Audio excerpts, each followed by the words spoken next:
পাকিস্তানের ব্যাটিং দৃঢ়তায় পঞ্চম দিনে গড়ালো সিলেট টেস্ট। জয় থেকে ৩ উইকেট দূরে এখন বাংলাদেশ। আর পাকিস্তানের দরকার ১২১ রান।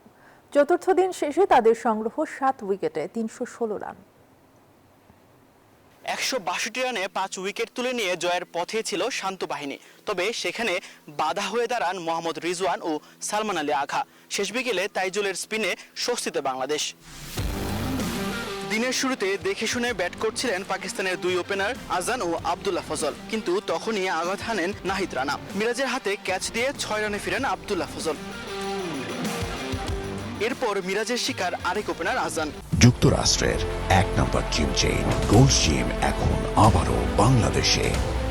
বসুন্ধরা আবাসিক এলাকা ও বসুন্ধরা সিটি শপিং মলে। ২১ রানে তার বিদায়ে চাপে পড়ে পাকিস্তান। তবে বাবর আজম ও শান মাসুদ প্রতিরোধের চেষ্টা করেন। প্রথম সেশন শেষে পাকিস্তানের সংগ্রহ ২ উইকেটে ১০১ রান। দ্বিতীয় সেশনে 50 তুলে নেন শান মাসুদ।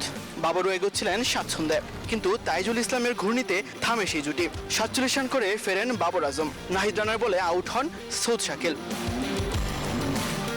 তবে এরপরই ঘুরে দাঁড়ায় পাকিস্তান। শেষ সেশনটা পুরোপুরি নিজেদের করে নেন সালমান আলী আঘা ও মোহাম্মদ রিজওয়ান। 50 তুলে নেন দুই ব্যাটারি। শেষ বিকেলে তাইজুল ভাঙেন সেই জুটি। হাসান আলীও ফেরেন দ্রুত।